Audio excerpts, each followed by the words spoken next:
We can talk about that.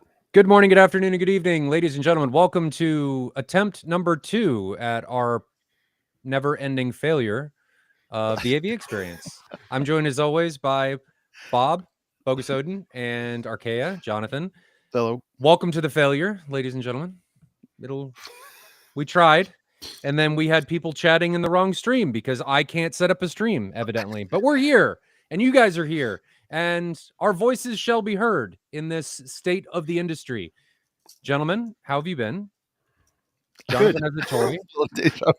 Bob has new subwoofers that he held up earlier, and Jonathan's like, "Oh, that's a good subwoofer," and then Bob's like, "Oh, that's a coax." It was off camera, so he's got to do it again. Do it again. I'll do it Do it again.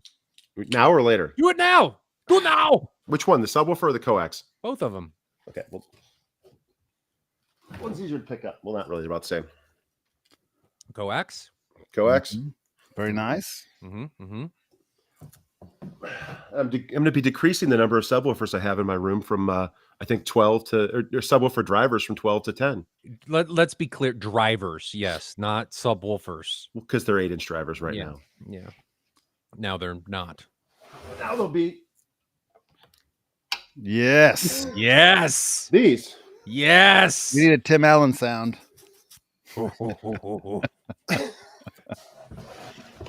Nice. It's happening. It's happening. Bob's excited. Did those all arrive on a couple pallets? Just one pallet. How did your wife react?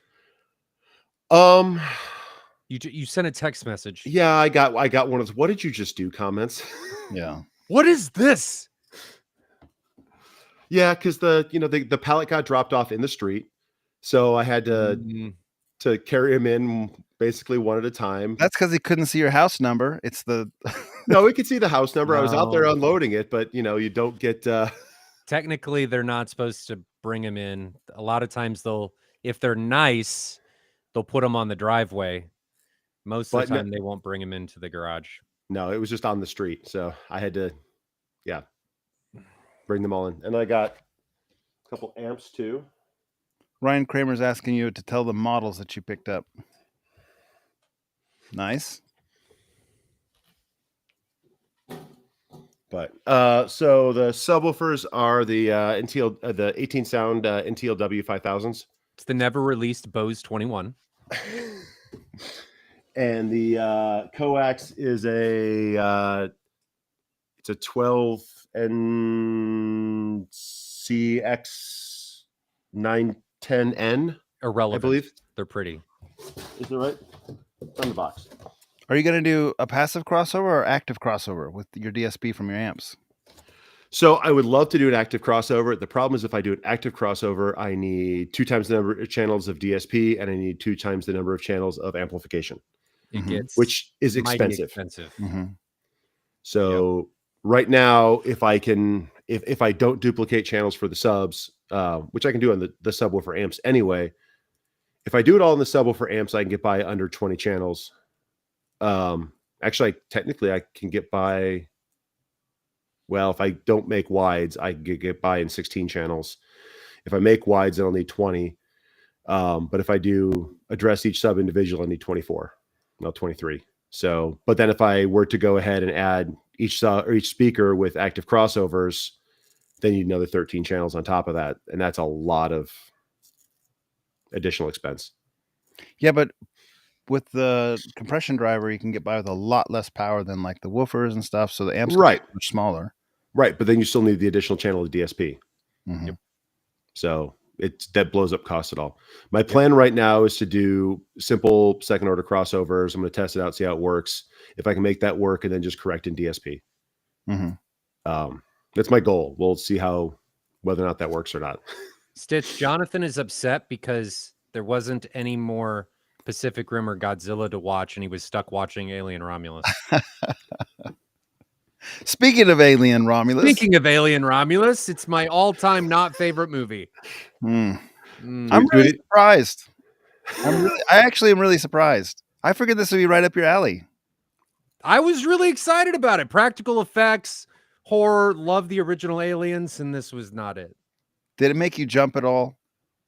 There was one jump scare that got me. I don't remember where it was. There was like 8 or 10 that got me. In fact, I'm imagining Jonathan again. What was the last movie that we watched? It was the zombie thing. And he's just turning the volume down. I was watching in my house, the volume would have Never been ending. Volume continually going down. until down. Very end of the movie's on mute. Yeah. Well, the thing Alien was, ejected into space, mute. I knew the jump scares were coming at certain times. Like it was obviously a setup, and it would still get me. I just was jumpy. Like I was telling these guys earlier, this is round 2 of the stream because I suck at setting up streams, evidently. If the entire movie was like the end of the movie, where it felt more horror-esque, it just, where you didn't know where the creature was, you didn't know what was going to happen. I mean, you knew it was going to happen because we've all seen Aliens. We know what's going to happen. But it just felt more horror-y than the rest of the movie. You didn't like all the face huggers at the beginning? They're pretty good. It just felt predictable. So I like I said before, I in a previous deleted attempt, I loved the ambiance that they generated in this because it was the same physical effects and ship layout and design as everything else in the past. That was really cool. The fact that it was the same push buttons, the same CRTs, the same technology level as everything else, it was really neat. The thing that there are a couple things I really didn't like about the movie, and that's what bugged me the most, was the fact that, like, one, as you wander around the station, like, what was with it, like, announcing itself and teaching everyone where it goes? I mean, this was like a top secret research center, not a visitor center at, like, at the Capitol. So, like, there's no reason it should be like, oh, welcome to Romulus Station. Here is the sector that you're in. Here's the history of it. Sure. Like that should never been playing a generic greeting message. And then the other thing that really got me was the MacGuffin of cryofuel. Like, where did cryofuel come from? I don't know either. I mean, in the first Alien, or in Aliens, they made that comment about the fact that they were lucky that Ripley got picked up because she'd been in cryosleep for 30 or 50 or however many years it was. Yeah. And if they hadn't get her, she could have been in cryosleep for another like couple hundred years. Well, how come she didn't run out of cryofuel? Yeah. Serves the plot. It served the plot, but it was a really dumb concept. Like the whole movie. It was way predictable. And then everyone was an idiot, like most of the. Oh my God. It was all just one dumb thing after another. Yeah. When the first people were dying, I don't think that was that bad. I thought it was dumber at the end than dumber at the beginning. Because think about it, like they're trying to save their friend. They don't even know what they're up against. That guy doesn't want his friend to be like left behind. Right. I mean, that all makes sense. At the end, when they're like going back through the alien habitats, like, no, you don't go back in there. Like, you know what you're up against at that point. You don't go back in. Yeah. The zero gravity thing was kind of cool. But why did it need to like go on and purge itself? And then there's the other problem too. So if this is zero gravity, like, why is it when the gravity turned off, everything floated up? Was there something pushing them away from the floor? I don't know. Because all of a sudden, when the gravity turned off, everyone floated up, and then when the gravity turned back on, everyone floated down, or everyone fell down. Right. They just needed things to crash to the floor. Magic. It was magic. I really disliked it the first time, and the second time I watched it, I disliked it less. So I think it's, I did not expect to watch it again after watching it the first time, but I'm glad I did the second time. There was some plot devices that I liked, like as dumb as it is, the auto-aiming gun, because that's a thing actually from the Aliens universe. Like the auto guns they do self-track, and I think it removed that thing of how is she going to kill all these things? Like, that was a plot device, but it made sense, and I didn't mind it because it was in the universe. But some of the other stuff was just like the really forced comment, the android with the "you bitch." Sorry. Yes, that comment on the elevator. That was so. I Ah, 100% agree with that one. That was the worst line in the movie. It There was zero was. reason for it to have been there. so dumb. I did like the total personality. just like so many other little pieces in there, right? That it threw back to the original movie. Yeah, Yeah. they didn't need to though. Right. But they definitely did the whole They way. did. They did. Absolutely. But it didn't It was- need to.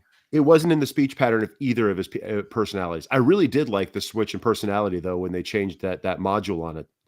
Yeah, I thought that was liked a really cool The plot actor did a device. good was job cool. with that. I thought that was cool, but it just Yeah.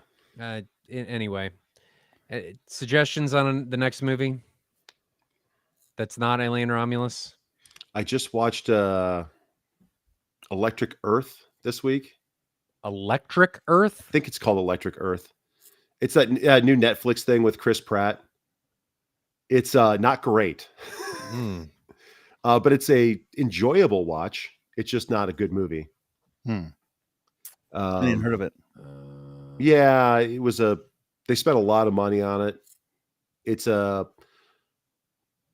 a sentient robot thing where, like there'd been a war with robots and they cordoned them off and then some things happen. It's kind of cool. I mean, I like the story. It just wasn't a very good movie. It could have been better. I don't have any suggestions. We'll come back around to that. Okay. So Chad, if you think of any other movies that you guys watched. Electric State. That's right. Thanks, Ryan. I watched that Alien Romulus over at Sheldon's house with Tim and Ryan Sherpy from the forums. So the four of us were there. It was a fantastic experience. I really like watching movies over there at Sheldon's house.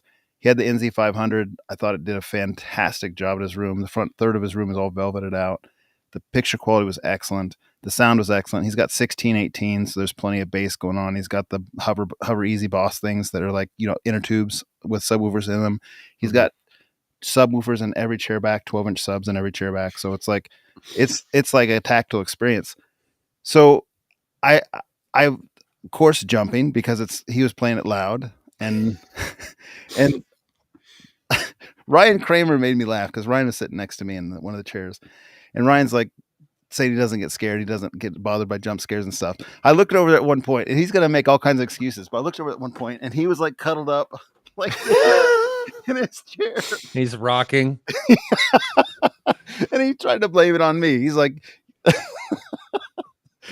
saying that I was adding an extra element of fear with my jumping, but I was jumping. I'll admit it, I was jumping. Definitely. Even when I knew they were coming, it was making me jump. And it was like I was mad at myself for still falling prey. But hey, when it's loud sound like that, you'd have to be like out of it to not jump. I think that's the intent. That's what they're trying to do. Yeah. I mean, I thought it was better than Alien 4. So yes. Resurrection was bad. And then was very bad. Whatever 6 was, the one after Prometheus was not good either.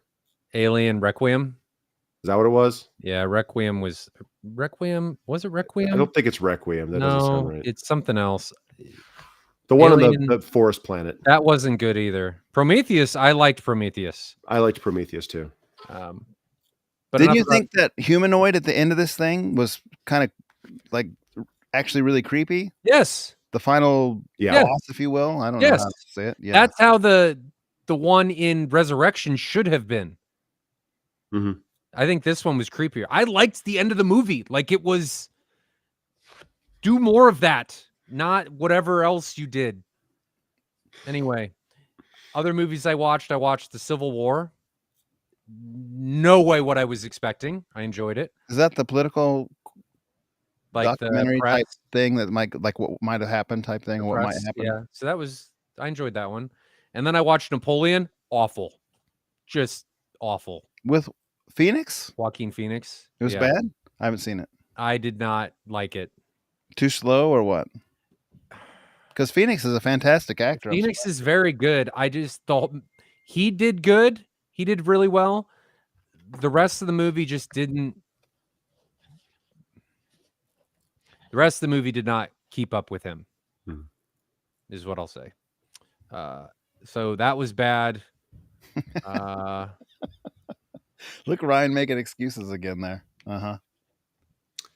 It did finish up I don't know if they didn't 8 or more past 8, but been watching the Wheel of Time, the current season, and it's a lot better than the last ones. It's been pretty good. I'll have to watch that. Started Andor season 2. Nah. The first 3 episodes are not great, but I've heard that they get significantly better. So I'm going to stick with it because I like the first season of Andor. But it's a slow, like, spy thriller more than it is a Star Wars thing, and I appreciated the first season, so I'm really hoping that the second season picks up a lot. I'm burned out on the whole Star Wars universe almost as much as I am the Marvel universe. Yes, but okay. So, state of the industry and the project. Well, let's start with the projectors because we did that a while ago. You guys wanted to talk about it a little bit more. What are your thoughts? We did a projector comparison about a month ago. We had all of the flagships, QL7000 from Epson, Bravia 9 from Sony, NZ900 from JVC, and put them all up on Brian Kramer's 200 and something inch screen. All of the projectors are not going to do amazingly well. There is going to be differentiations there in brightness because the screen is enormous, but I think we were able to look at things and say what was able to succeed in certain areas, what would be good here, may not be good there, back and forth. But what are your guys' opinions on this? We wrote a little synopsis on the forums. There's another thread. The screening room did one. Now, differently, they weren't doing them all kind They of. didn't do them single file like we did. They did a split screen between them, and they did not include the QL7000. Yeah, it was in a separate room. Yeah, which was interesting. So when we had that on that screen, we did not fill the entire 200-inch diagonal screen. So we were not that big. We were maybe 175 or something like that. And it's a micro perf screen, so it's a positive or close to neutral gain screen. I think it's like a 1.15 real measured. I think So we were getting about 140, 150 nits on the JVC, so probably right around there on the Sony. I think the Epson was like 430, I want to say. So we weren't. You were getting 150 nits. I think that's right. Yeah, you'd have to have a positive gain screen. Ryan, what screen do you have? What's the gain on that? It's the A48. No, that's what Sheldon has. No, he has the Sievertson Cinema Studio Tech. It's the Sievertson Cinema White Micro Perf. Yes, which is somewhere between he has some hot spotting on that, so it might be a higher gain coding on that one than mine. I have the same screen, but mine doesn't do what his does. So his could be closer to like a 1.1. Well, his is also a lot bigger, and the viewing angles are going to be a little bit different. Right. So we were over 100 nits. I mean, we were not sitting at like 60 nits. So I mean, they were a decently bright image on all the pictures. What was your takeaway? Why don't you guys go first? And in my mind, the QL7000 walked away with it because it was Jonathan's in love. I really liked that projector. I had that over in my room the night before, and in my room, I had 100% laser, having some fun with it. I mean, it was mesmerizing. It like is stuck in my mind. You were talking about that before the stream. You're like, man, now I compare everything to that. My benchmark. It's just so bright, like just bright and really neat, like looking into a bonfire. Any rate, yeah, I mean, like that one on his screen had the most brightness. It's the one I would pick in that room. It's 3 times brighter at least than the other units, and you kind of want that on that size screen. I mean, sharpness was off the chart. Like its sharpness was fantastic. It was tack sharp, and it didn't have the best contrast. I mean, the JVC or Sony had better contrast than that QL7000, significantly so. Which is, yeah, I mean, there's people there that liked that better. Like one guy in particular was saying, like, I wouldn't even consider the QL7000. I'd pick that JVC. Jedi Master Grant was saying that, but I didn't feel that way. I felt like the JVC, after comparing to the Epson, to me was too dim. So, like, yeah, I mean, there's subjective preferences. I don't think it unanimously won or anything. It was just my preference in the shootout. It was interesting. I noted this in my synopsis, how everybody went with what they're used to. Mm-hmm. I didn't. Mm-hmm. You kind of did. I Everybody didn't kind of pick the JVC. walked the line of this is what I'm used to, so this is what I favor. It's probably because a lot of us have been in this at a long time. Like that group of enthusiasts was over there. Most of us are pretty like long in the Yeah. game. So we've gravitated in our own personal theaters a lot of times to what we kind of like, and that might be part of it. Yeah. But we were getting with those units, I mean, about 100, 100, 110 nits. That higher one was the 10% window when I was calibrating, so that was not right. Because there's light That sounds recycling on that better. one. So I was wrong on that. So it was probably 110, 100, somewhere in that 100, 110, 120 range. But that's about the brightness that people are used to on that size screen. Most people are used to 100 nits. I mean, that everyone's been saying that's what I calibrate for. You calibrate HDR to 100 nits, and SDR was what SDR was like 30 or 80 or something like that for the longest time. It was super dim. 80, boring. And I can't do that anymore. I was that way for the long time. I watched most of my hours on this on my NZ8 were on low power, and I watched it probably 100 nits for the longest time. And some idiot ruined me on this, and now I mean, I now jackwagon. I can't watch like I'm at with the positive gain screen that I've got, it's only 120 inches.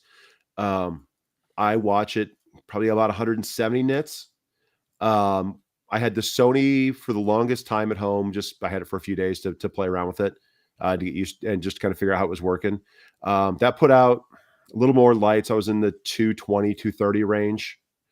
I liked the added brightness. I don't like most of the other things about the Sony. The Epson I had for the shortest period of time because it was someone owned that projector who was gracious enough to let us use that. So I didn't want to put a ton of hours on it. I was basically just get it up, get it calibrated, get it set up, and to watch a couple of things on it. But I was watching it at 45% power on my screen, which was 340 nits, and it was glorious. That's the picture I want. That's the brightness I want. And with the Sony, it's got some. First off, as a caveat, the Sony that we had a couple of issues with the lens because it was a road model. I mean, it had been to a trade show or two. It wasn't in the absolute best shape, so it was not as sharp as it probably could have been.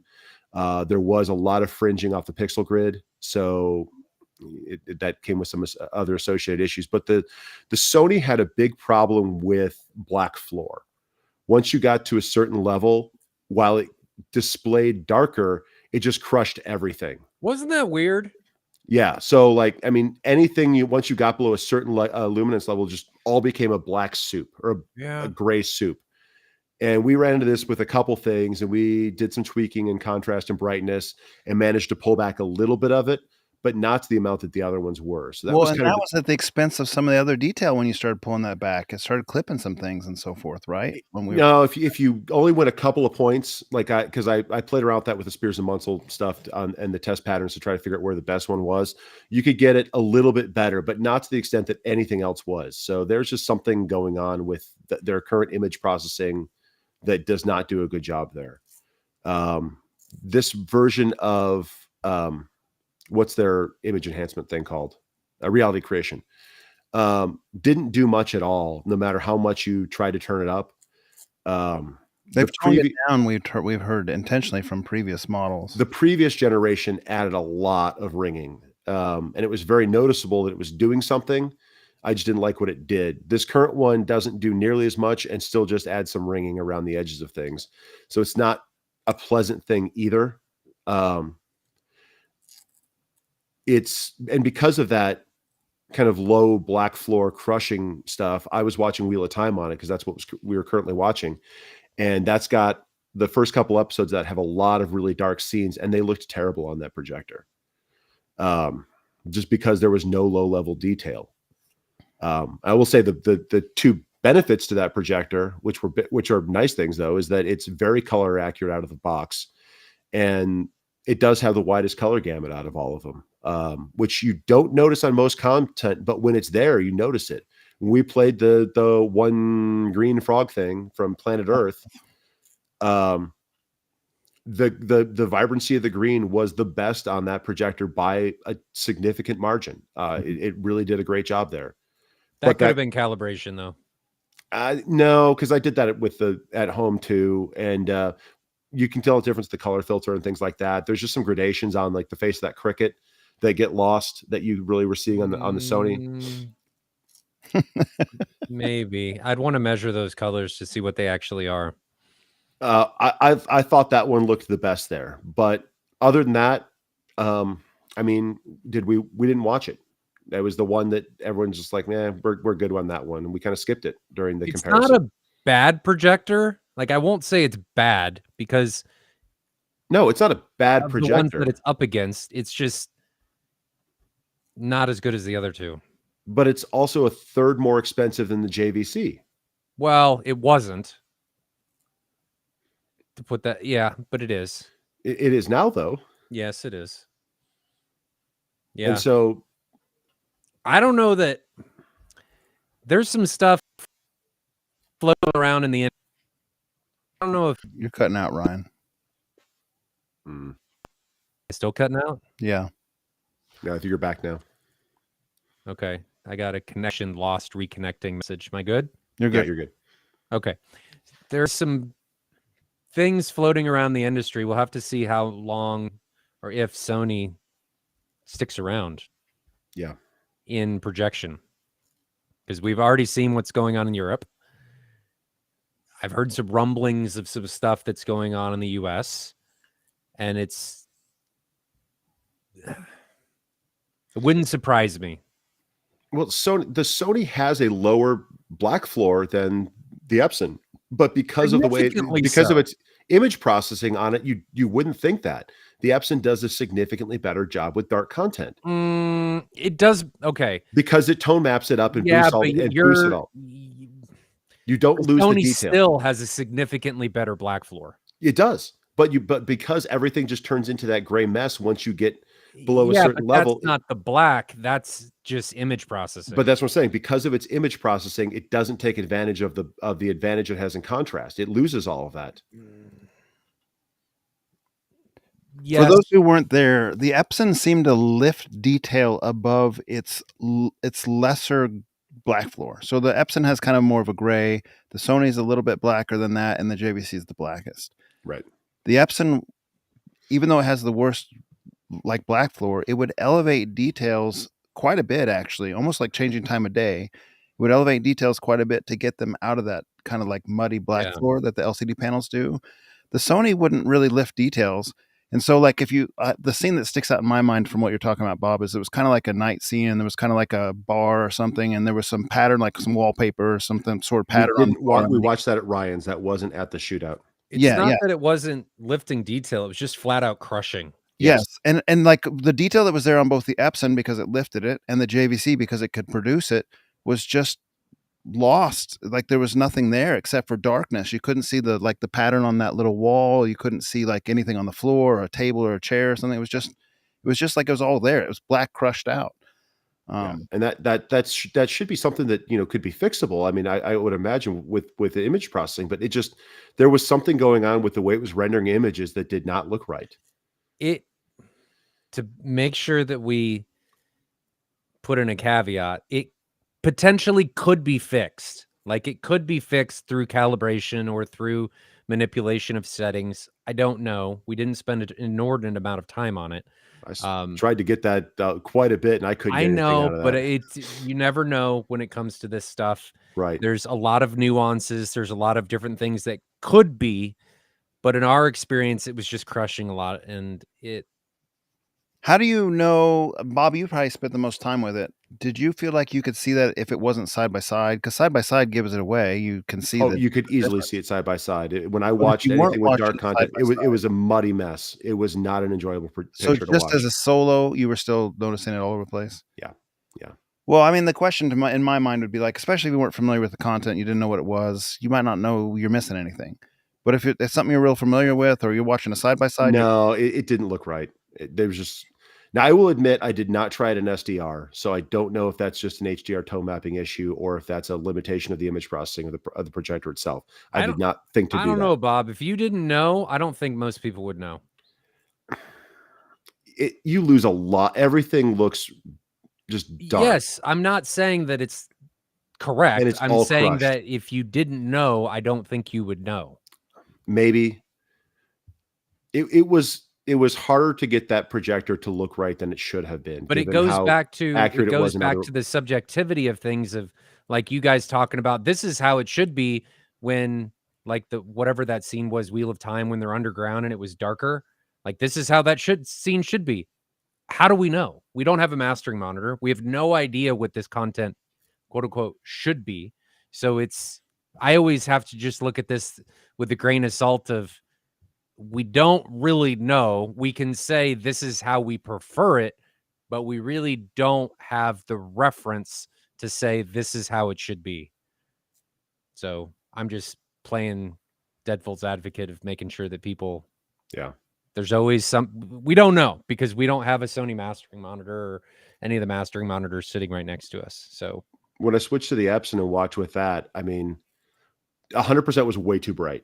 I know Jonathan was watching it at like 800 nits or something on his screen, and that was too much for me. I had it at 340, which is like 45% power. It calibrated pretty easily. It had a nice picture on it. And I will say that when I watched it at that brightness, I never found myself missing the black floor because it was just so vibrant. Mm-hmm. And I threw on a variety of content just as like quick watches. I threw on part of Apollo 13, just because I'm like, let's throw on something with a star field. And I had it just sitting right there on whatever app I was on. And there was not a point where I'm like, oh, this looks gray and muddy and not enjoyable. I thought it looked great. I mean, a lot of that's in the interior of the spaceship, but everything looked good. And even something like that 1917 stair step scene that we showed at the thing, it elevated that detail level so high out of the black floor that it wasn't. You might not think it's right, but it wasn't bothersome because you didn't. You don't know. Stuff. Yeah, you could see the color of the blood. You could see all the details on the jacket and the clothes. You couldn't even see that on the JVC because it did a totally different tone mapping. It really pushed the colors, the low level colors, into much more vibrancy than the other ones did. And we noticed that on the Warhammer clip too, where the blood took on a much redder tone as it was tone mapped up than it did on the JVC. And I think on the Christie too. I don't think the Christie did that either. Well, through MadVR. Yeah, and I'll clearly say that it's also different than the LS12000 and QB1000. Like its tone mapping is very different than the consumer level projectors. They've just got a different algorithm on it. Period. End of story. Because remember, the QB1000 and LS12000 were pretty similar on that scene. In fact, I have it documented in our little review.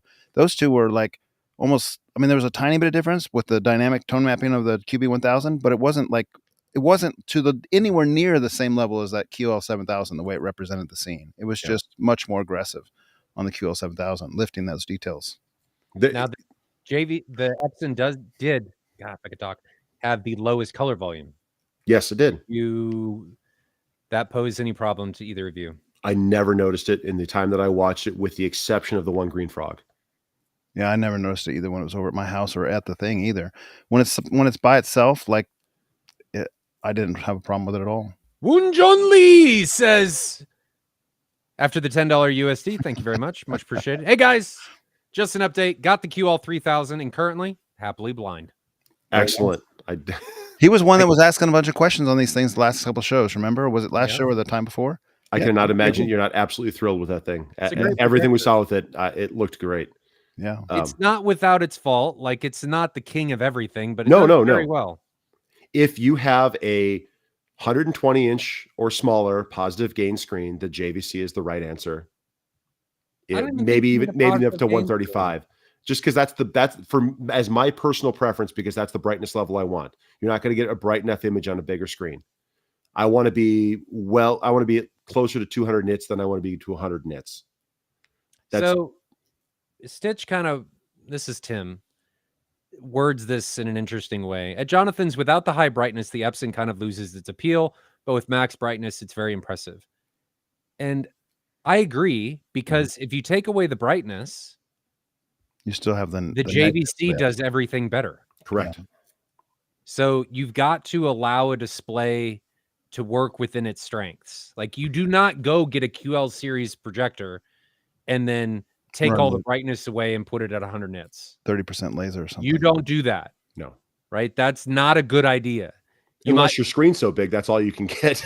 Well, then you just get a different projector at that point. You need to allow any display that you get to play to its strengths, right? You're getting a display, you're getting a pair of speakers, you're getting any type of equipment to fix an issue in your room or to create a viewing or listening experience that is indicative of you. So if you're getting something like this, don't just get it and then take all of its strengths away. If you're going to do that, get something else that's just better at it, right? We all admitted this when we were in this, is that and Bob, you were just saying this, that if you're getting if you've got this size screen, the JVC is the way to go. Mhm. There's no question. It's got better ANSI. It's got better native. It's got a much better color volume. It's got great tone mapping. It's just better. But if you want the brightness, you need the screen size, you're going to watch at 300 nits, you go to something that's going to be able to do that. You don't get something else and just kind of go slog through it. You need to get the things that allow you to view or experience things how you want to. And I just encourage people to figure out what that is, what hurdles you need to overcome, and then buy accordingly, instead of just getting what is the industry thinks is the best, because then you're just getting what somebody else thinks or wants, and you're not getting what you want or fixes an issue in your room. So this week, just for comparison, I made a second preset that I don't normally use on the JVC, made sure everything was close enough in calibration. And I turned the color filter on and I closed the iris, keeping it 100% till I was down to like 110 nits or so versus what I normally watch it at. And to see if like, okay, I've got better contrast and better color volume. You know, this is better everything. But do you have better contrast? Because theoretically they should be linear and your contrast should stay the same. Well, as you close down the iris, you do get better contrast. I guess if you have an aperture. Yes. So I closed the iris down to 6 steps or something like that. I'd have to go back and turn it on and look, but I closed the iris down, bringing it back to that closer to that 100 nits thing. And I didn't like it versus, you know, wide open iris, filter off, because I like the higher brightness. And it was, I had to make it enough of a difference, because if you only change it a couple of steps and you go 10, 20, 30 nits, it's hard to tell that. Or even, you know, couple, 10, 20%, but you got to make a significant difference. And I didn't like the way that it looked as a dimmer image after having been exposed to the brighter image for a while. Jonathan, you've been in this industry for a while. Did you used to were you all about the native? I've never had a projector that's like on the top tier of things. I just haven't had it. So like those Hupper and JVCs and so forth, I just never owned one. I owned a RS 540. Yeah. I owned a RS 2100, which is the NZ7. Mm-hmm. I borrowed an NX5, and I just bought the NZ 500. And I'll say a couple things. So Tim just made that point, and you guys were talking about it. But for the audience to be clear, when we were watching that Epson QL 7000 on my screen, 100% laser, he liked better than 50% laser, because we were trading back and forth. We try 50%, we try 100. We both liked 100% better. That's where that thing comes from. I will tell you this too. I bought an NZ 500 yesterday from Ryan, and thinking back to the QL 7000 I had in my room, I'd take that QL 7000 in a heartbeat over the NZ 500 from my AB experience back and forth. My screen's a 116-inch screen. It's a 0.9 gain or 0.87 gain. It's a Seymour XD. But like multiple times, I mean, I've had a projector. I've owned a projector for 20 some years, like over 20 years. I got one in college, and I've had it ever since. And I've had multiple models. Every couple of years I swap them out. So I've had a lot of different projectors. That QL 7000 in my room at 100% laser kind of like reignited like projector passion. Like it was like, Holy smokes. I mean, Yeah. I'm not kidding. It's like when you're sitting around a bonfire at night and you're looking into it, you can't hardly take your eyes away because it's just so bright and you know, it like just kind of takes over your reptilian brain. That's what that was doing to me Mhm. in my room. And there was multiple times like where I was watching through all my demo material. I was getting giddy. I was like, holy smokes, this is fantastic. And the contrast is 2,500 to 1, 3,000 to 1. It's not like it's like super, but it's doing something that other projectors don't do that kind of excites that. This NZ500 by all rights has way better contrast and is I'm sure to many people a better projector. Like I'm sure there are people who would say I'd much rather have the NZ500. The NZ500 is a really good projector. And I agree with that. Yeah. But it hasn't done anything to like fire my neurons, you know, in the few hours that I've played with it, like that QL7000 did. So interesting enough, even on a small screen, I think I'd take that brightness. That's Well, we my talked bent. about this at Ryan's. The QL was the only one that had people making verbal, like actually making comments about what they saw on the screen. Sure. And the oohs and ahs every time it turned on after the other two were on, it was like, whoa, there it is, because it's just so bright. But this is look, we look at this from the sound side. I mean, think about how many people go in their theater and they want to have tactile transducers in their chairs, subs in their chairs, more subs everywhere because they want to feel the movie. But when you watch, you know, your content at 60, 80, 100 nits, when was the last time you saw an explosion? You went, ah, and like, you know, closed your eyes and shrugged away from it. Right. It doesn't happen with It doesn't happen. But when you watch it at 300 nits or more, or when Ryan turns the Griffin up to you know, the sun, 780. when Godzilla breathes that breath weapon at you, I mean, you're covering your eyes and diving for the floor because, I mean, or you see an explosion because it looks like an explosion. So it has an extra level of immersion that you just don't get from a duller image. It allows you to watch HDR, in my opinion, much closer to how HDR should be seen. Yeah. There's a real kind of like visceral experience that you get from the brighter image. It is tone mapping's great, but it's not going to be able to deliver for you, Jonathan, what you're talking about with that reptilian side, right? What we're all drawn to, the brightness. And it's an interesting, you brought up the speakers and stuff. It's interesting that people like to demo at really loud volumes. Mhm. But what happens when we turn the volume up a lot of times? Excites the senses. Not only that, but we introduce distortion. It's Mhm. not nearly as clean as it is at lower volumes. Mhm. But people are always like, oh, it's awesome. Let me turn it up. And we're always in pursuit of this low distortion and perfect measurement and all of this stuff. But what gets people excited has nothing to do with that. No, And they it's want the to feel the same room thing shake, when their we body talk shake. about projection. We're always talking about, oh, native contrast, ANSI contrast, and all this stuff. And then at the end of the day, what gets people excited? The brightness. Mhm. So yes, if you were to layer in the native and the ANSI and stuff, it's otherworldly. Like I have a dealer friend of mine. He just got a Gen 3 Eclipse. And he was talking about it. He's like, this thing is mind-blowing. Like just, he said the equipment that they were trying to measure it with, professional meters could not measure the black floor on it. Mhm. What they said, by all accounts, it's about 2 million to 1 native contrast, Mhm.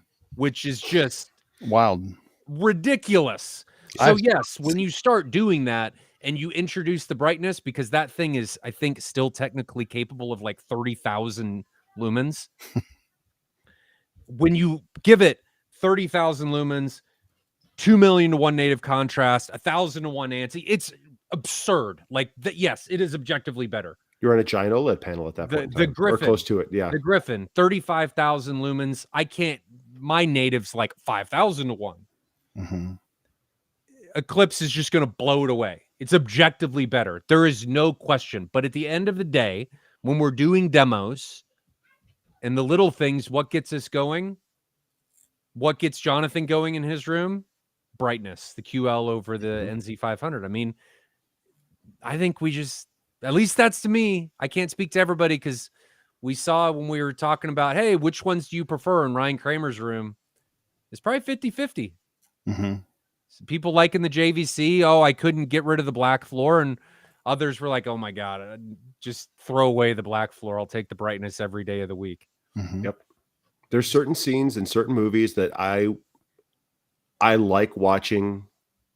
I am very happy with the setup I have with the NZ8 with a smaller positive gain screen. I wish it was 30% brighter, Mhm. but it's still a very enjoyable screen to watch. But I could not put up a bigger screen. I could not put the screen up that's sitting on the floor. I could not go to a bigger screen or an AT screen and be happy with that picture, given where I'm at and what I've gotten you, or what I've seen is out there. It just doesn't have the same impact for me. The other Now, compromise is people's wallets. right. You want everything, you better spend the money. There's no cheap way to get there with the current state of the industry, and that's the big problem with when you look at these projectors. I mean, you look at the gamut on the price range between an NZ500 and an NZ900 on the Sony, between their bottom of the line and their top of the line. There's a $20,000-$30,000 price spread for 500 lumens, Mhm. which is ridiculous. If that was a doubling in brightness or tripling in brightness, great. I mean, I could get behind that difference in price, but the price difference for what you get as you move up those ladders these days is so minimal. Especially now that the NZ500 is back in there with the contrast boost that it got. Mhm. Yeah. I mean, before in the previous generation with the NP5 or not, because I think the NP5 was a different light engine, but the NZ7 versus the 8, there was a significant difference in contrast between those two. You had double the ANSI, which made a difference. But now the new ones, they're getting so good on the low end that they really need to step up the high end to justify it. Yeah, I think this is a good transition into the state of the industry. And I think that's just getting hard with current technology. I mean, I'm not a projector manufacturer, but as things start to go from here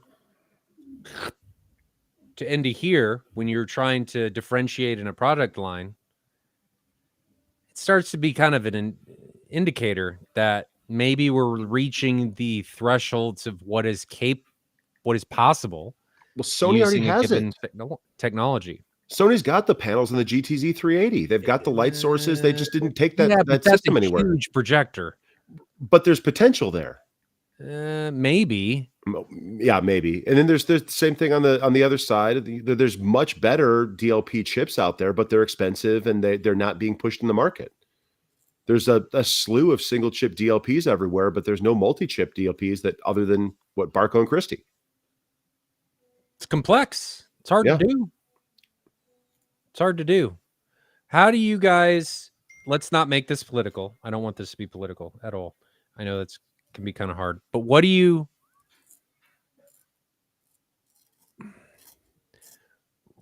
you guys think when that whole tariff thing was going on in the industry? Let's just keep this industry focused. It shows our utter reliance on foreign manufacturing. Well, yeah, but it was a lot of, at least what I saw, the industry kind of just stopped. Yeah, for a moment, for a little bit, while everybody was trying to figure out what exactly to do. What I'm worried about with the industry is that we're going to see these price increases due to tariffs, and then if the tariffs go away, like the 10%, I don't think won't come back down. We did the same thing with COVID. Everyone jacked up their prices on everything, and nothing came back down. Yep, that is my concern.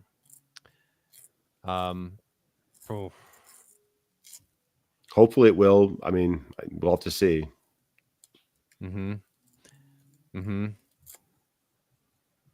It's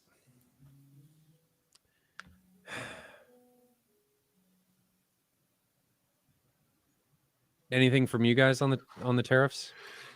I mean, it's just a tough state of kind of everything when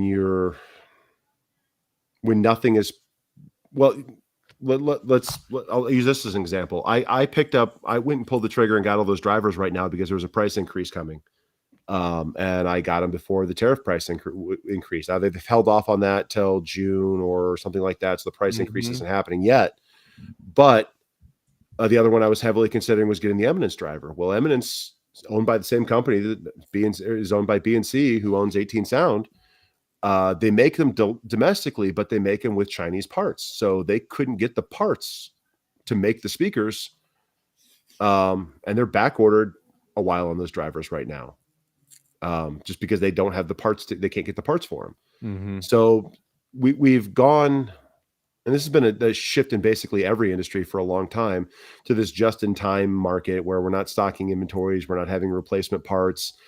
You look at automotive manufacturers, things like that, where the parts that show up to build the cars the next day arrive the night before or that morning. Mm-hmm. And if there's any interruption in the supply chain, there's no inventory, there's no stock to hold it back. So it makes everything have to kind of work together in harmony with no interruptions. And there's so many places where there can be a monkey wrench thrown into the works that just messes everything up. Mm-hmm.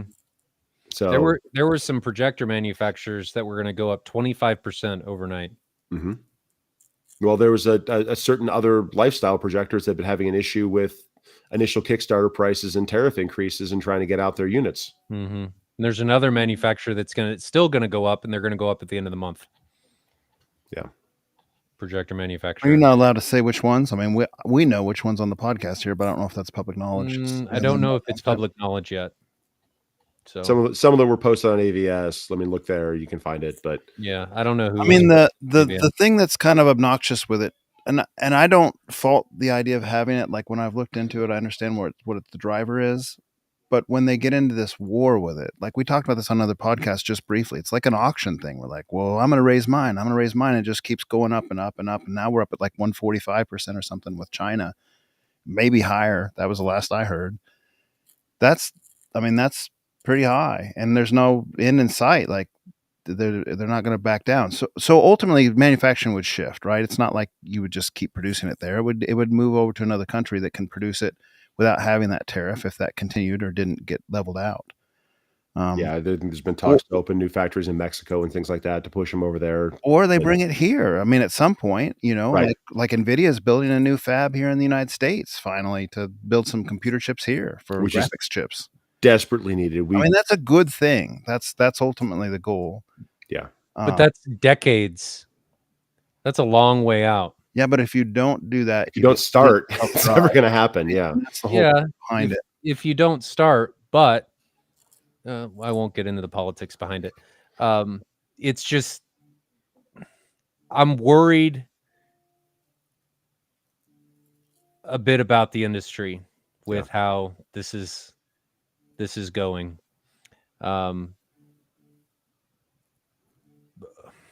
It's going to be hard. I mean, especially it's like on the projector side of things with as good and as cheap as big displays are getting, the projectors aren't making giant leaps and bounds forward in brightness and in output. It's not necessarily that. It's really difficult to tell who is just leveraging the tariffs to have a reason to increase their prices and who is actually doing it because of.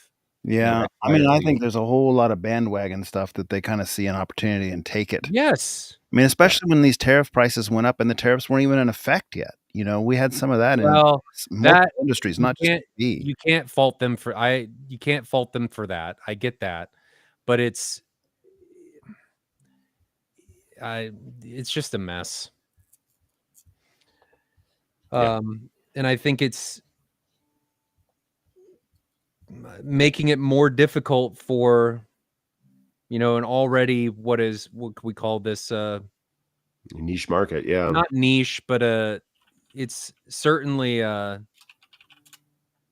first world commodity. I mean, this isn't a need at all. It's definitely a want. It's a desire, and when things get more expensive, it just becomes, well, for a lot of people that it's more difficult, and that sucks.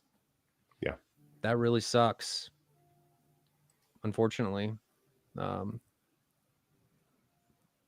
mean, we saw Sony come out of Europe, a big part of for restrictions and tariffs and things like that. There's potential. There's going to be some stuff here with some other manufacturers, and it's Right. Hopefully we get through it. And it's never, I mean, we never come out ahead when we cut the number of options down. No, that's the biggest thing for me is that Everything stagnates. if you remove competition, then you're just stagnating the industry.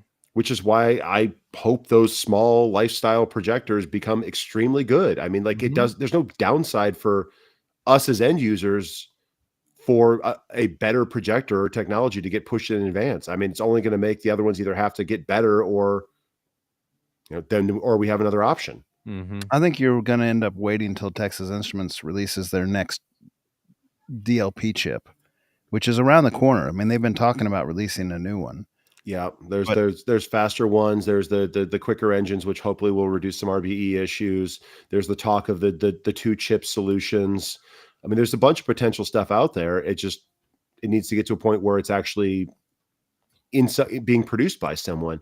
And the only ones who really seem to be taking it on, at least trying to push that into that market, are the smaller Chinese lifestyle models. So, I mean, I really hope something spawns out of those. It was the first time for me that I'd really run into that same issue. I mean, not the same issue, but a eyesight incompatibility issue with the projector. I mean, Jonathan, you've talked about your issues with PWM for a while, but I had not really experienced that until I experienced RBE predominantly for the first time, because I'd never had a single chip DLP. Yeah. And I'd never spent any time with one. I'd never been exposed to them. It had all been Epsons and Sonys and JVCs. And then the Ryan's 3-chip Christie. So like, I didn't even think that it was an issue until I saw it. And when I saw it, I didn't know it was a problem for me. So, I hope that there's a way that they can push through that with maybe faster sequencing or some other sort of modulation, or even just developing 3-chip units. I mean, at a higher cost. A lot higher cost, I think. It'll be a lot higher cost, but runway's gone on that .48 chip. It's been out for so many years at this point, and every promise that's been said has been not what they've promised. No. I mean, it doesn't have the contrast and doesn't have the speed, and you just can't get there out of that. Yeah. I really hope that there's something coming through that will give the industry a boost, and especially at a lower price point that, more people can afford, because I don't want to see this, fall to the point of emissive displays. But with the prices of emissive displays, I mean, they're getting harder and harder to justify for a lot of people, a projector over a TV. And it feels like if somebody like Sony leaves the market, that's just another blow where the thing shrinks a little bit. I don't know. I mean, if you guys, like, let's say Sony decided they were going to pull out of the projector market. They're still going to do TVs and AV equipment, but if they decide they're going to pull out of the projector market, is that a good thing or a bad thing? Bad. So I say that because of the conversation that Bob's bringing up right now. It makes a hole that makes it lucrative for more markets to get in that might not be stagnant, might not be. Sony's kind of stagnant. They haven't really done anything grand in the last 15 years with projectors, right? Like they're the big ones. If you took other than the GT380 or whatever it is, the GT380 and the one and its predecessor. But if you compare let's go back 10 years or 15 years to one of their just home market projectors. 285 it really hasn't changed that much in that time frame. No, I mean, all little minor evolutions. None of them have, though. You're right. No, they haven't. You're right. It's not just Sony, it's all of them. Yep. When I got my 5040, I mean, I really liked the Sony, I can't remember which one it was, but it was a 270, 285 or something like that. But it was not quite as bright as the Epson and significantly more expensive. And then you had to go up 2 or 3 tiers to get a little bit more brightness, and they were ridiculously more expensive. So this pricing structure that we've had on these things for 200 or 300 lumens has been terrible for a long time. Yeah, but they're doing that because people are paying it. Because people are paying it, right? But I mean, there just hasn't been enough of a gradation between the levels. I think Tim's right saying that Sony was the first to native 4K. I think they were. Yes, they were. And then JVC after that. And Epson still doesn't do native 4K. And there's a lot of really good shifters, though. I mean, a lot of the Christies are shifters. Is Barco mostly shifters too? No, Or are they all native? native. I haven't looked at the Barcos just because they're at a lower brightness and they're very expensive. But the Barcos I've seen in person look very good. They just don't have the brightness that you would want at that price point. So not to beat a dead horse, but if you take a group, the big three are sort of, I mean, Epson's moving the needle now just by the brightness difference, Right. but really not much else than that. Like their contrast isn't moving the needle. Well, Epson had a really great projector in that what was the 10,000, 10.5K? Mm-hmm. Their first laser projector was a beautiful looking projector. I never saw one, but I heard a lot of good things. They had terrible image processing in it though. I mean, when that first one came out, I looked at getting one. Its input lag was like 350 milliseconds. No, it was awful. I mean, it was crazy. But I mean, it was a beautiful looking projector, but they abandoned those. And then they pulled up a different technology, I think, on the current generation when they switched over to them. But there's these companies have some of these things. Epson's had the brightness in their commercial line forever. Yeah. They run those LCD panels up to 25, 30,000 lumens. Right. So if you take those big three companies that are just kind of like barely moving the needle because they can, and they lose some of their market shares to hungrier companies, you might move the ball forward a little bit. That's why I asked the question: Is it a But who? If who are you gonna lose the market to? To these, I mean, people are. If Sony leaves the projector market, you probably still have Sony's customers that'll be looking for a projector, right? So somebody else gets to sell projectors, and maybe a hungrier company picks it up. It's just going to go to JVC or go to JVC and Epson. Yeah. The problem. So here's the thing: is that in order to fill Sony's shoes, you'd have to be an enormous company. Yeah, you're not gonna. The companies that do this direct to consumer stuff, they're not going to fill what Sony's got. They're not going to sell through big box stores. They're not going to sell through Crutchfield. They're not going to sell through any of these places, and they're not going to facilitate the dealer custom integrator network. It's just not going to happen. Because their prices will have to double. What companies are going to be able to do that? Very, very few. I mean, you could ask somebody, I saw mentioned in here, not for this particular instance, but you could have somebody like Panasonic step in, maybe. You could have another big company that maybe isn't known for projections step in. Panasonic still makes good projectors. They just don't make them in the commercial side. They only make them in the commercial side. They don't make them in the residential side. Using them as an example. I mean, you could have Barco or Christie or somebody kind of push more into residential at the lower end, but I don't know that they're going to want to push down into the lower residential market, because with that, right, when you start getting into that, it becomes more of a volume game instead of a margin or single unit game. A lot of these smaller ones a lot of them are made by Hisense, and Hisense could theoretically enter that kind of market. They're doing it through TVs. Not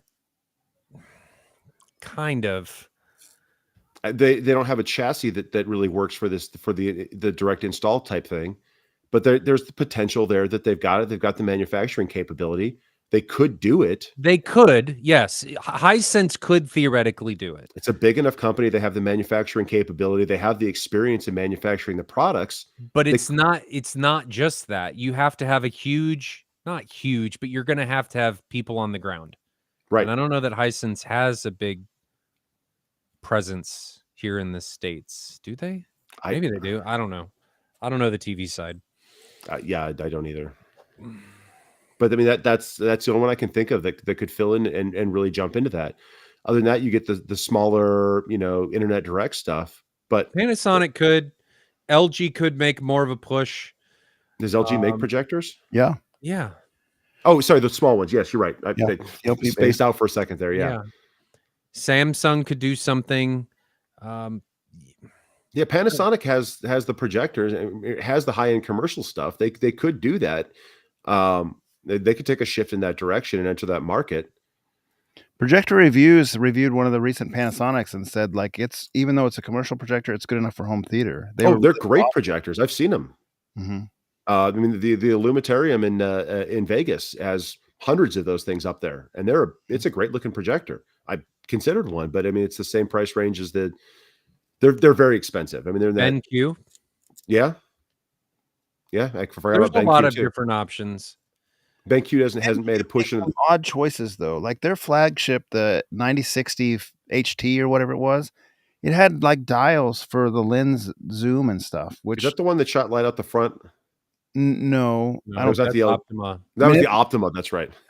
No, that I mean that's a $10,000 BenQ. Like it's a nice Yeah. one. It used to be their flagship, but it no lens memory or anything. Like literal little dials to adjust the zoom and focus and stuff. And that's But that's because a lot of weird. those companies, you got to look at what their focus is actually as a where they're coming from in that they're coming from office projectors and conference room projectors and things you're going to pull out of a drawer and set on a table for a No. But it's meeting. not. That's their home But theater I line. know, but It's that's high-end. what doesn't matter but because that's what they Epson, were, and that's where they Epson build up focuses from. primarily on commercial, and they don't do any of that. But the commercial stuff, but the commercial side is a fixed install stuff, and then but the fixed install stuff like on a lot of those, So you're talking cheap.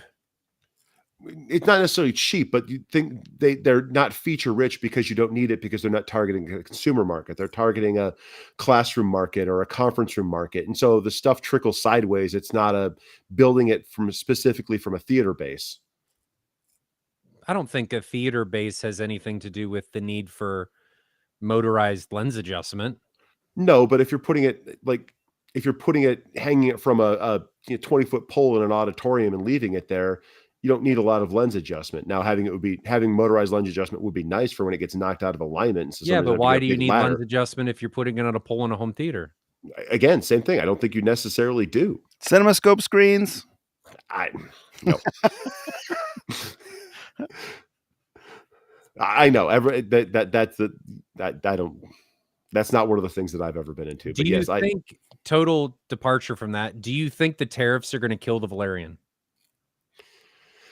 No, because they already raised their prices, I think, to accommodate, right? I mean, no, they've got to go a lot higher to accommodate that. Wasn't there something about someone had ordered the max is going up to $5,000. That's what it was already going to be. No, it was already going to be $5,000. 4, I think. So it went up $1,000, I think, is what I read. But was there someone posted? Why would you buy it? A mini DSP like HT or something like that was like $800 and it had like $900 worth of tariffs on it. I mean, I hope they're able to get by it because it again detracts from competition. Yeah. No, those projectors, I mean, those things were great. I mean, if I didn't have the issue with, there were some other issues with it too, but I mean, we saw an early version that had a lot of firmware issues, and I think they've gotten a lot better on some of their stuff. But if I didn't have an RBE issue, it's not a bad looking unit. For I mean, $2,000, for $2,000, it was a great little projector. But at $5,000, no, you got an NC 500. I'm worried about. Well, the NZ 500 is not $5,000. Well, okay. First of all, what are they? 8, 7, 6+. So I'm just worried that the tariffs are going to restrict competition in the long run. Is my worry that you're going to have these guys that come out and it's just everybody that's got the deep pockets that are going to be able to make this work. And then you're just going to have companies that are going to shutter or remove themselves from the market and the competition's going to suffer. And thereby innovation is then going to suffer. And it's not good for the industry. So I hope they're able to figure out a way or that those don't get put into effect or something, because that's not good. No, I mean, it would be nice to see new entries into the market. It'd be nice to see better choice. It would be nice to see some cool things, but I mean, they've got to package it in a way that makes sense too. I mean, I know that the Max or whatever is supposed to have some more lens adjustment and things like that, but a fixed throw projector, it makes positioning difficult. No lens shift, none of the other things. You don't have to have digital. I mean, you don't have to have motorized, but I mean, not even having any makes it very difficult to use.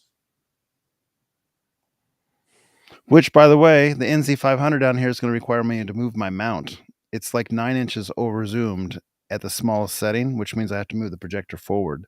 I've had this room for like 10 or 11 years. I've had a lot of projectors through. I've never had to move my mount before, so that's the first. Has a more limited range, I guess, on the Interesting. adjustment. Ryan, what's that like?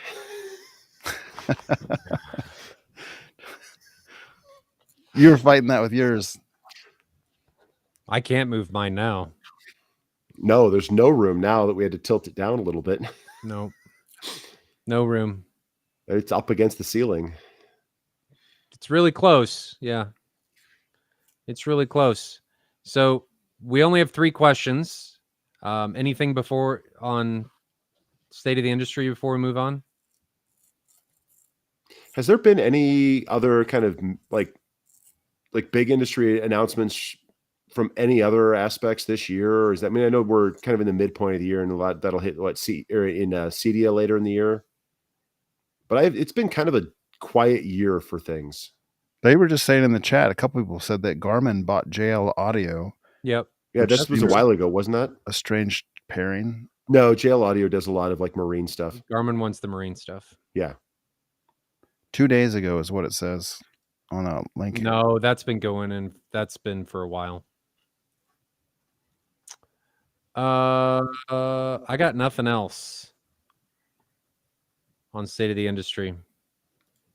It's kind of a mess right now. I do have a stockpile of Epsons and JVCs if anybody's interested that I got before the tariffs. So they are available and ready to go. Jonathan took one. Mm-hmm. He came over and assaulted me and stole one. Do you have a stockpile of QL 7000s over there? No, just LS 12,000s and NZ 500s. I think I've got 3 or 4 LS 12,000s and 4 NZ 500s and 2 more on the way. Yeah, I mean, one thing that always is in my mind is if you buy one before the tariffs and then the tariffs do hit, which we're not even sure they're going to hit, right? But if they do hit, you just saved yourself a little bit on resale.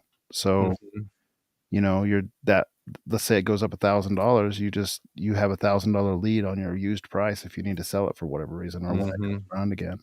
Yeah, that is true. There's incentive there. Get some equity.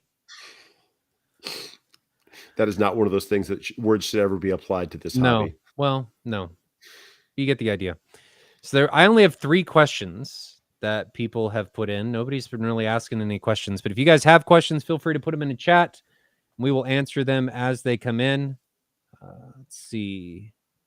Abe Froman asks, Ryan, I have an out 16 question. I have a narrow room, 28 feet long, 13 foot wide, 947 layout with center height. So center height. Yep. I'm getting more immersion by using auto route ring mapping. Can I override speaker locations in the altitude? You should be able to use I don't remember what Chernow calls it, but the kind of phantom speaker location.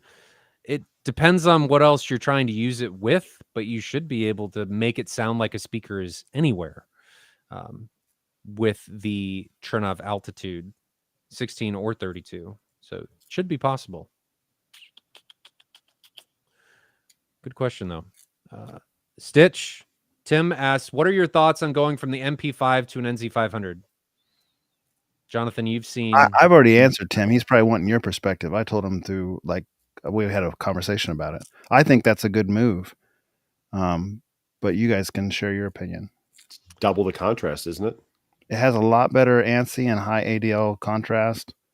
I think, or even more than double that. I mean, the new optical block on that thing's supposed to be spectacular. Yeah, and you get a laser over a bulb. Yeah, and the JVC bulbs are expensive. You're losing some things. You're losing 120 hertz, which he might care about because he games, but he knows that going in. You're losing. You're. Let's put it this way. I'm saying the wrong word. You're getting away from that dynamic iris because JVC dynamic irises pump. And the JVC laser dimming doesn't pump as bad as the dynamic iris did. So that's an advantage. I told you guys to answer it. I'm answering it for you. Tell them what you guys think. You might not even agree that that's a good move. I thought it was a good move. Given everything that I've heard about the NZ500, I think if you're in that position, get the NZ500. Because you lose, so you lose all features, right? You lose CMD, you lose 4K 120. There's no E shift, or I don't 8K care E about shift. the E shift. Honestly, there is it's not 8K E shift though. Okay, there's still the sharpness settings. That's what I was going through my brain. But sharpness, but there's no E. I don't think there's E shift on that one. settings. It loses something. It loses CMD. It loses something else too, I think. But I can't uses think of what 3D. The NP5 has 3D if he cares. I know some people are really obsessed with 3D. I have watched it twice at home ever, and that was on a plasma I've TV. never watched it at home. Yeah, I honestly don't even really like 3D movies for the most part. Some of them are fun. The Muppets and Muppet Vision in 3D, which is going away at Disney World, was my favorite 3D experience. That and Captain EO. Other than that, 3D was just a. Tim, if it's on the block, NZ500. Yeah, it's just a better projector in every way. Not every way. In the ways that I think you'll care for watching a movie. You'll have significantly more consistent brightness over time too, because they won't have the bulb fade. Yeah. Don't question it. You were already thinking about coming over tomorrow and picking one up. Just do it.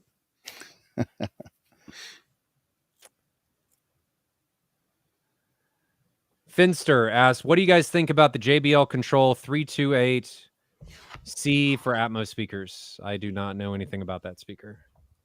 You guys want to look it up? I'm doing it right now. JBL Control 328C.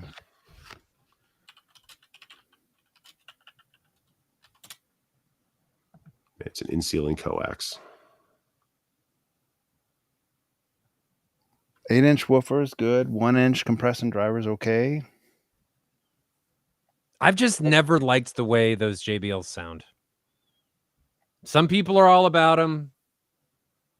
I've never heard one.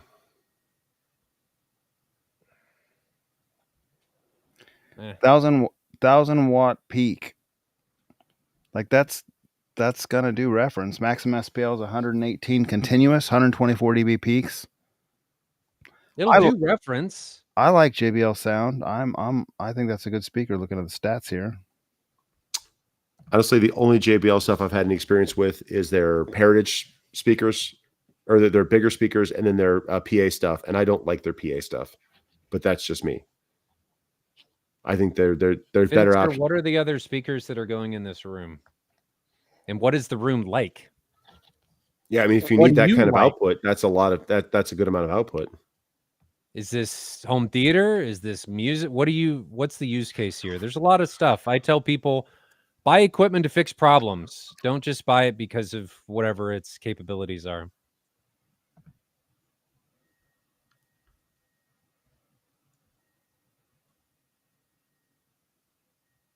Oh, so somebody's maybe getting the MP5. Tim says. Exciting. Brian Cobb. Finster will circle back if you give us some more information. Brian Cobb says, is Dirac safe?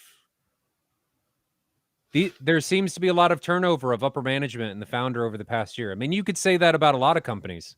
Is Massimo safe, or whatever they're called now? Yeah. Which means is Odyssey safe? Who knows? But once you get it, I mean, I guess the problem with Dirac is not computed locally; it's computed remotely. Yep. So if there is an issue, you could say that you can't run any more calibrations because it's not computed on the local machine; it's computed in remote servers. Does Trinov require an internet connection to compute? I didn't think so. No, because it's only Dirac. Well, and whatever the thing is that the wavelet processor that I wouldn't be worried about this though. Dirac is huge. Yeah, I would not be worried about it. I think they're fine. And if better to be upper management than engineers. And someone would wind up buying that anyway.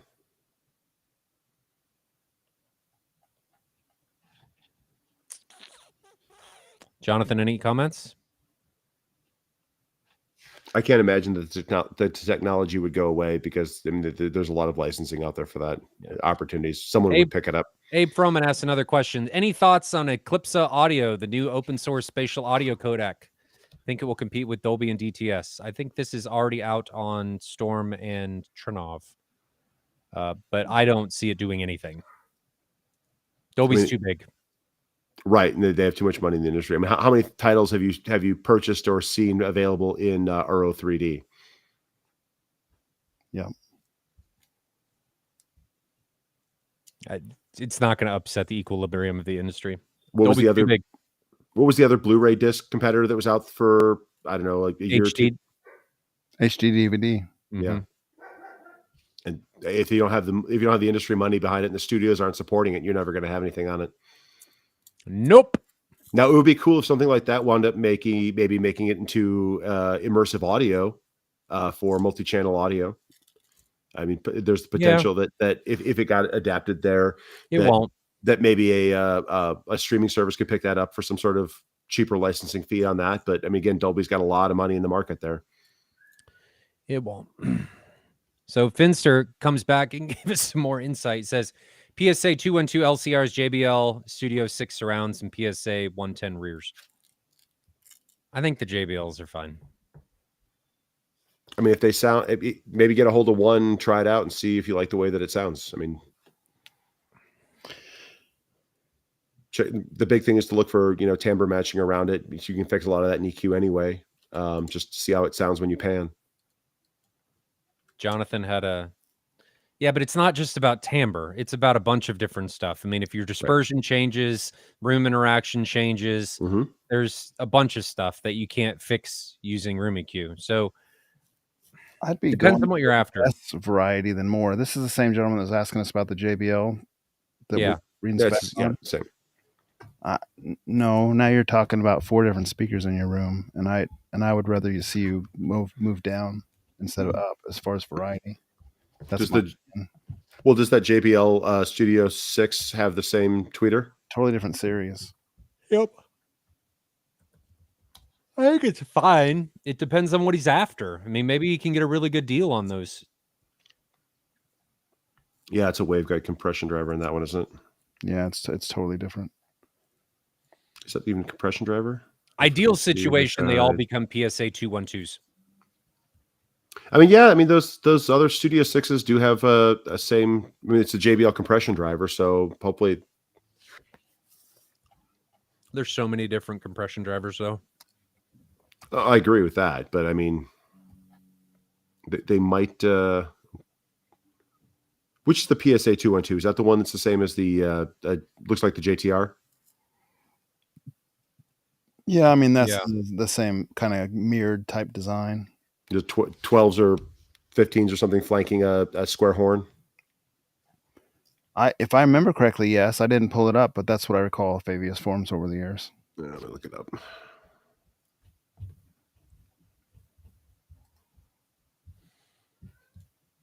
I agree with Jonathan. Ideally, you would have less differentiation in the sound field, but it's totally understandable about the compromise. Mm-hmm. And it depends on what you're watching too, because if you're just watching music, you're not listening to Atmos music, the height channels aren't going to be nearly as important. They won't have the content delivered to them. If you're listening to a lot more Atmos music, they push stuff into weird channel locations, so there's more interest and cohesion there. But if it's just watching movies, are you going to be able to tell the difference in sound between one helicopter flying overhead versus another helicopter flying overhead? Well, the compromise is money. Right. So. Yeah, but those JBLs he's looking at aren't cheap. No. But if it's about a good deal, which I'm assuming the yes from Finster means it's a good deal, then I get it. Yeah. Ideal situation, they're all the same speaker, almost all the same speaker. But given that a lot of times we're building these systems over periods of time and we just take what we can get as an opportunity presents itself, I get it. Mm-hmm. And I'd rather it be a JBL or a PSA than something else. Yeah.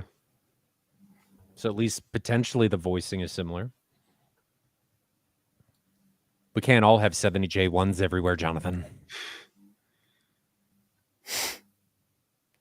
Hey, I shared my opinion. You guys shared yours. We're good. Well, you're obviously wrong. All but 3 of your speakers are the same, Ryan. I know. I'm just being a dork. All but 2 of mine are the same, or mostly Yeah. the same. They all have the same tweeters. Yeah. So, I mean, a in-ceiling coaxial is never going to sound the same as an in-wall two-way. But, I mean, a coaxial is not a bad choice for an in-ceiling. Last question. Looking to go acoustically transparent. I'm looking at a 140-inch screen. Any recommendations? That's the same guy who had the 3000. Spandex. I'm kidding. Don't do that. It depends on what market he's in and what's available. I think that was the same guy who bought the QL 3000. QL 3000. I Woven. don't. Yeah. Did we? I don't think we saw any moire on that one. It's not. The moire is not. I think that's a three panel thing more than. It's the lens. Yeah. What the XY screen supposedly does really good job, and that's a internet direct thing, but that's an import one. So I don't know what the current markup on that one will be. If we are taking the direction of supporting U.S. and U.S. manufacturing, I would do probably the Stewart Harmony. Stewart has a great retention mechanism because the snaps on the screen make it easy to install and set up.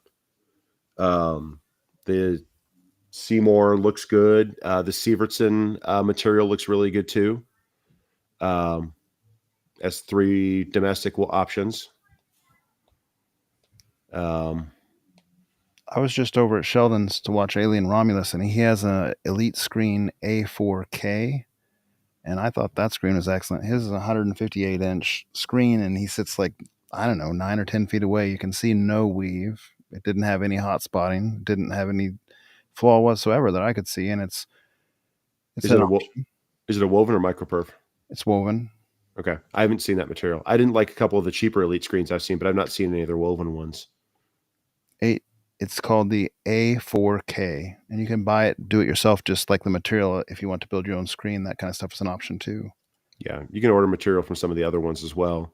Just got to watch tensioning across them, but you can get around that. It just depends on what you can throw your price point at. I mean, Stewart's a great screen. They're at a higher price point. Not really for the Harmony. Is it not? Not in comparison to the perfs. Oh, okay, that's good. It's cheaper. Is it on par with their standard screens like a Studio Tech 100? It's cheaper. Oh, it's cheaper than Studio Tech 100? Yeah. Oh. Well, that's not bad at all. I wouldn't say it's cheap. No. It's cheaper. Nothing they make is cheap, but it's all very good. Yeah. I mean, you get what you pay for out of Stewart. Yeah, I've heard that Pixel Pusher on the forums really likes the XY stuff. They look like they measure well. I don't know what they're going to be with potential tariffs and depending on your locale. I don't know what their frames are like either, because some of these ones have pretty bad frames. And depending upon your installation, you might have to worry about rattling with center supports and things like that on the cheaper frames. I know Ryan had a lot of issues with that on the lower cost frames.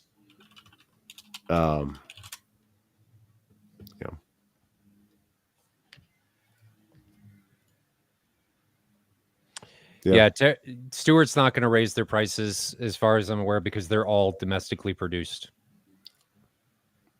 The whole thing is. Most of it's produced actually in LA at their factory. Yep. Super cool to watch them. Would you guys have any interest if I could get a chemist from Stewart out at next year's M-Wave? Sure. Oh, that'd be cool to listen to how they do it. Talking about their optical coatings, especially if they've got some different options, because they've got some really cool optical coatings. Oh, a lot of the other guys do, cool but like stuff.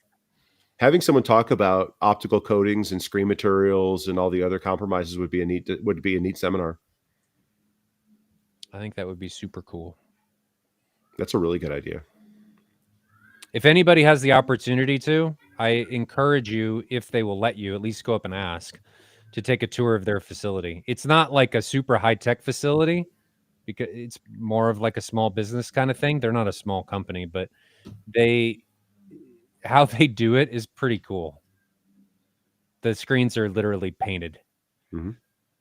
And it's just cool to be able to see the machines in action and how they're doing it. And they've On been the doing ceiling. it the same way for a long day. It is on the ceiling. Yep. Same perf machines for I don't even know how many decades. And it's Well, not the new perf though. not the Ultra Perf. The Ultra Perf's only available on Firehawk and Studio Tech 130. It's not available on any of the other materials because they're too thick. So those are micro perf only. Okay. Yep. Yeah, because Studio Tech 100 is a very thick material. She a thick boy. She's a thick boy.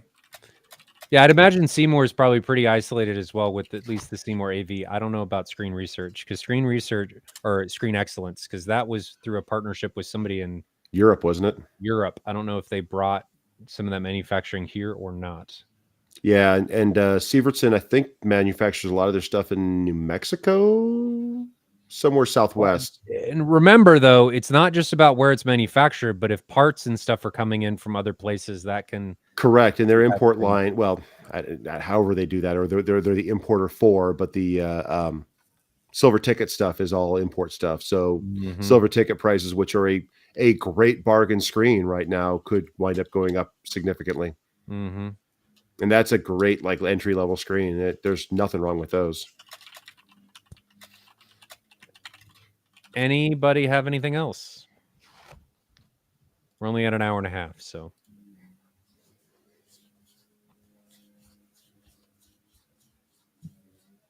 Nothing. Good point, probably. No reason to belabor. Okay. Well, any ideas on movies for next?